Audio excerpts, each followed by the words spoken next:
ये 10 मिनट का डिक्टेशन है बिहार विधानसभा के लिए। 140 शब्द प्रति मिनट।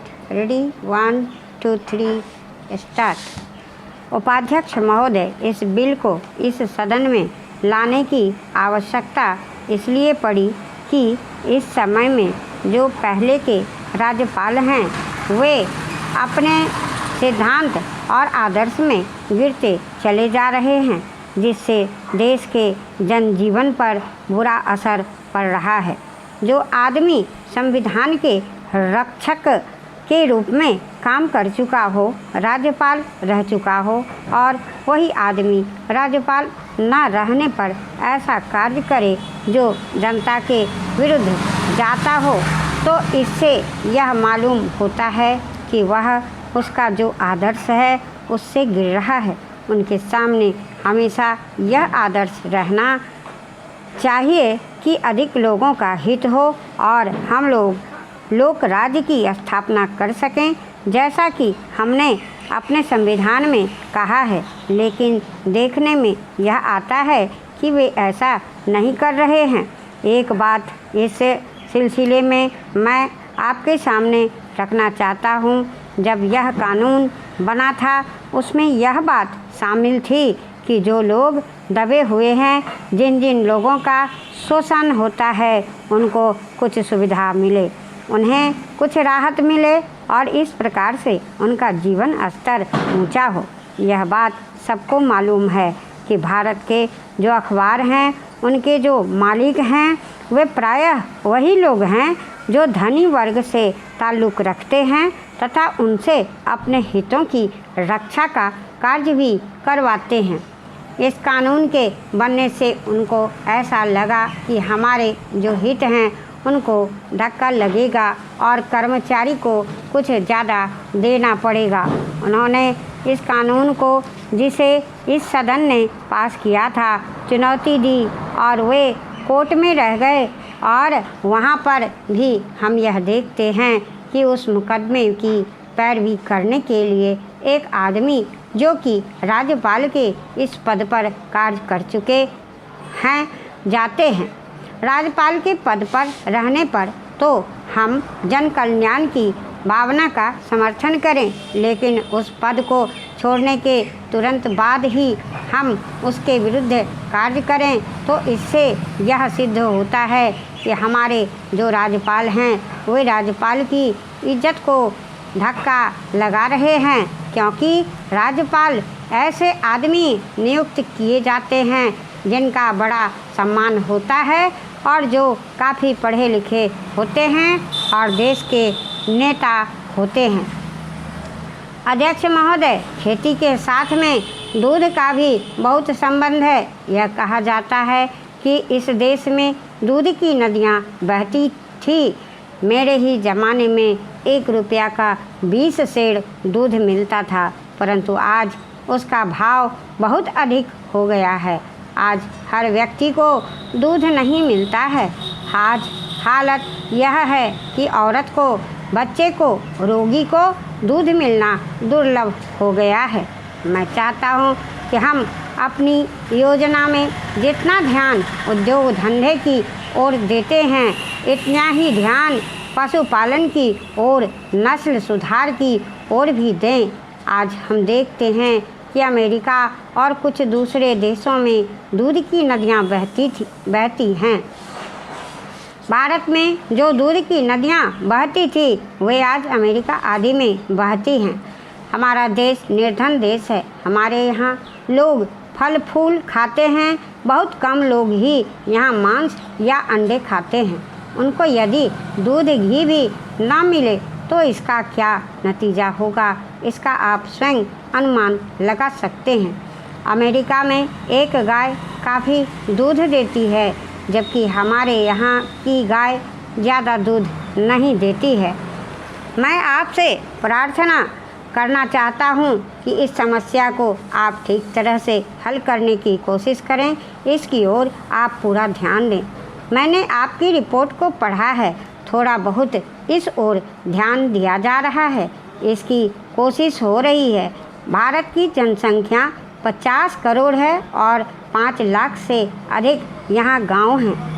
यहाँ पर इस तरह से काम नहीं चल सकता है। पशु की आबादी बढ़ानी चाहिए, उसकी नस्ल में सुधार किया जाना चाहिए। जब तक अच्छी गाय नहीं होगी तब तक काफ़ी दूध देश में नहीं मिल सकेगा। खेती की उन्नति के लिए पानी, खाद, बीज, बैल, कर्ज आदि की सुविधाओं का होना बहुत ज़रूरी है। यह हमारे देश के लिए बहुत ज़रूरी है। इसका कोई इंतज़ाम होना चाहिए और इस ओर पूरा ध्यान दिया जाना चाहिए। इन शब्दों के साथ मैं इन मांगों का समर्थन करता हूं और आपने जो मुझे समय दिया है उसके लिए मैं आपको धन्यवाद देता हूं। इसके पूर्व कि मैं अपना भाषण बंद करूं और एक निवेदन आपसे करना चाहता हूं। मैं देखता हूं कि देश में अभी भी बहुत सी नदियां हैं जिनके पानी का कोई उपयोग नहीं हो रहा है। अध्यक्ष महोदय, सरकार देश में खेती का विकास, कृषि का विकास करने के लिए काफ़ी कोशिश कर रही है। अब हमें देखना है कि सचमुच में पैदावार कितनी बढ़ रही है और खेती के नए तरीकों का किस प्रकार से प्रयोग किया जा रहा है। मेरा सुझाव है कि सरकार इस चीज़ की जांच के लिए एक कमीशन नियुक्त करे। वह कमीशन किसानों की हालत को देखे और यह भी देखे कि खेती पर कितना खर्च होता है और खर्च को निकालकर किसानों की बचत क्या है। तभी कोई एक सही निश्चय पर हम आ सकते हैं। इसके बाद एक बात मैं और कहना चाहता हूँ। हमारे यहाँ गन्ने की समस्या बहुत कठिन है। गन्ने के दाम ठीक तरह से नहीं मिलते हैं। सरकार के हिसाब से तो दाम ज़्यादा मिल रहा है, लेकिन मैं समझता हूँ कि किसान का खर्चा इतना बढ़ गया है कि इसका खर्चा निकालना मुश्किल हो रहा है।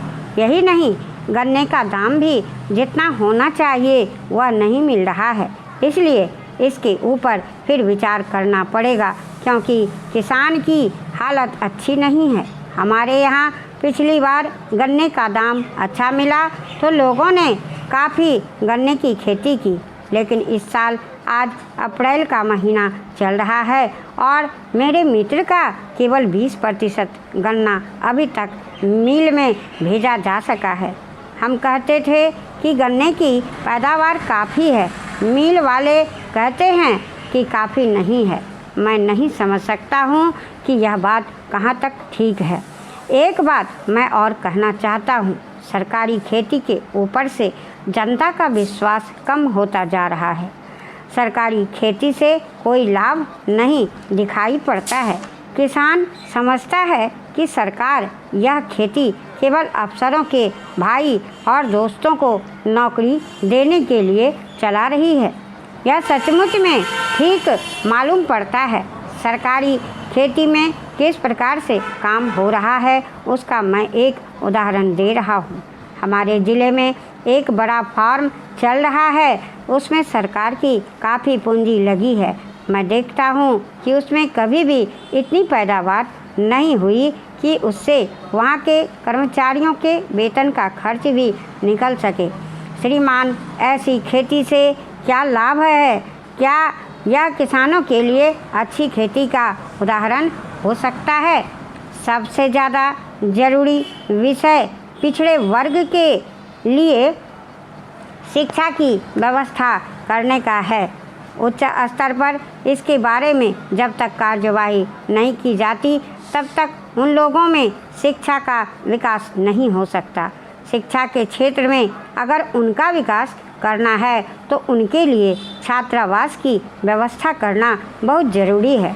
उनको मुफ्त किताबें, भोजन और कपड़ा दिया जाना चाहिए, तभी वे लोग अपने बच्चों को शिक्षा के लिए भेज सकेंगे और उनके स्तर में सुधार हो सकेगा। पिछड़े क्षेत्रों में, खासकर पहाड़ी क्षेत्रों में पहले तो स्कूल ही नहीं होते हैं, उसके बाद शिक्षक भी वहाँ जाने के लिए तैयार नहीं होते हैं। जिन शिक्षकों को वहाँ भेजा जाता है वे एक प्रकार से इसको सज़ा मानकर वहाँ जाते हैं और अपने कर्तव्यों के पालन में विशेष ध्यान नहीं देते। राज्य के अधिकारी भी इस ओर कोई रुचि नहीं लेते, कभी भी वहां दौरे के लिए नहीं जाते। नतीजा यह होता है